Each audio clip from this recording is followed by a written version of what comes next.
ang sandalan ng totoong pag-worship ay katotohanan. At hindi natin pwedeng sandalan ng emosyon kasi po minsan ang pakiramdam mo hindi naman totoo. We cannot really assure na yung emotions mo ay totoo. Minsan hindi totoo. Di po ba? Napakarami mga young people, nag-iiyak pa, sinasabi sa akin, mahal ko siya. Ayan. Ma'am pala, tutuitang karelang feelings. Ano lang pala yung bugso ng damdamin. Kaya nga kung po nakasandal lang tayo sa mga emotions and feelings, ang pagsamba natin, mababaw mga kapatid.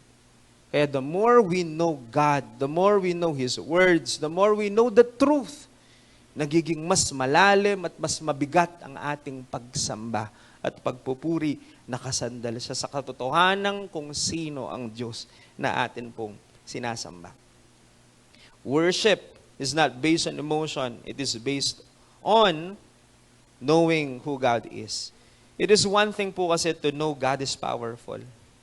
Pero it is another thing to know that He is good. Because knowing that He is good, it brings comfort to us. Paano po kabuti ang Diyos? Ang kanyang pag-ibig daw walang hanggan.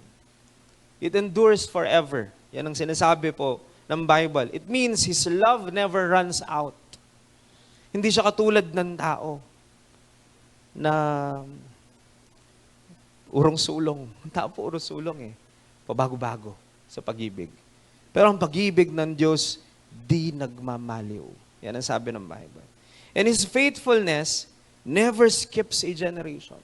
Ang kanyang katapatan, di siya matatapos sa iyo lang. Itutuloy niya yan sa iyong mga anak, sa iyong mga apo, through all generation. He will never skip, not a single generation. That's how faithful God is. He is good in Himself. Anong gusto ko po sabihin? Ang Diyos po, hindi lang siya gumagawa ng mabuti. Siya mismo ay mabuti. It is in His character. Ang gusto ko po sabihin, He doesn't just do good things. Goodness is who He is. He is the epitome of goodness. Siya ang pamantayan ng pagiging mabuti. Mga kapatid, maraming nagpapakilalang mabuting tao at maaaring marami kayong kilalang mabuting tao. Pero ang sandalan at standard ng kabutihan, Diyos ang standard nito. He is the flag bearer of goodness. Ano po? Walang makakatalo kung kabutihan lang ang pag-uusapan, walang makakatalo sa kabutihan ng Diyos. In fact, maaari tayong maging mabuti kasi may mabuti tayong Diyos. Mga kapatid, pinapaalala sa atin ng Panginoon kung sino siya ngayon. Alam ko naman pong alam natin ito. Pero He's reminding us that He is God and He is all-powerful. But at the same time, He is also good. Mabuti ang Diyos. Anong magiging response natin?